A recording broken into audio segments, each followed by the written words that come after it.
Ce matin, mon gentil papa que j'aime est monté rejoindre ma maman au ciel.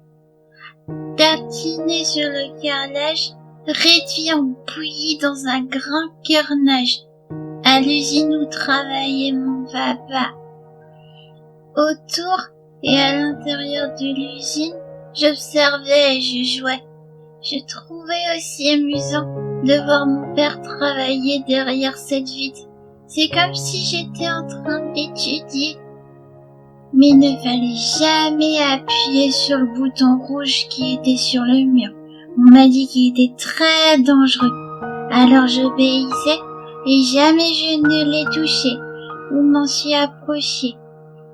Mais quelques heures après, je me suis endormie et quand je me suis réveillée, derrière cette vitre, plus rien n'était blanc. Tout est devenu d'un rouge cramoisi. Et ce n'est pas moi qui ai appuyé, c'est l'interrupteur qui s'est activé.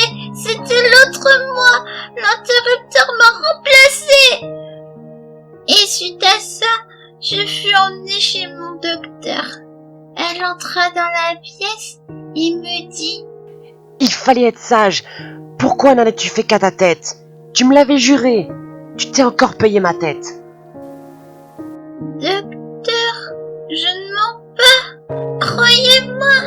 En fait, c'est mon alter ego qui a tué papa. Et je croyais qu'en avalant les comprimés bleus et blancs, l'interrupteur ne ferait plus peur. Et c'est ce que vous m'aviez promis.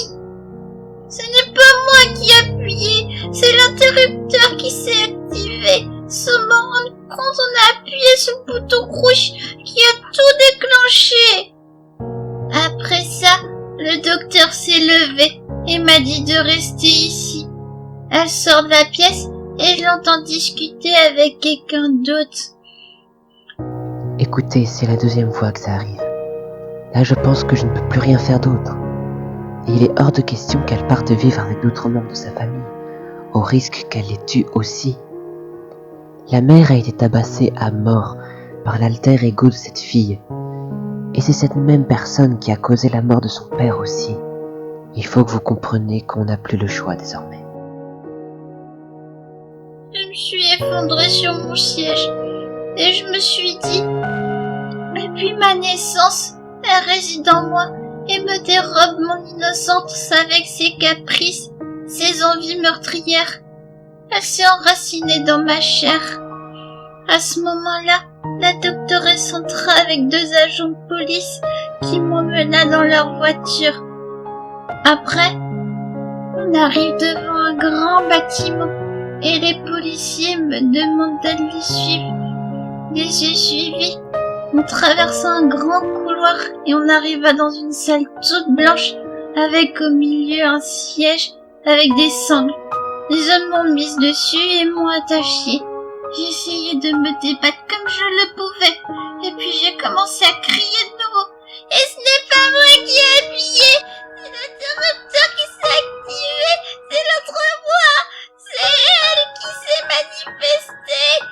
Moi je n'ai rien fait de mal, j'ai rien fait de mal, j'ai rien fait de mal, j'ai rien fait de mal, j'ai rien fait de mal. Je me revis, fallait que je vous en prie, fallait que revis, je vais être gentille.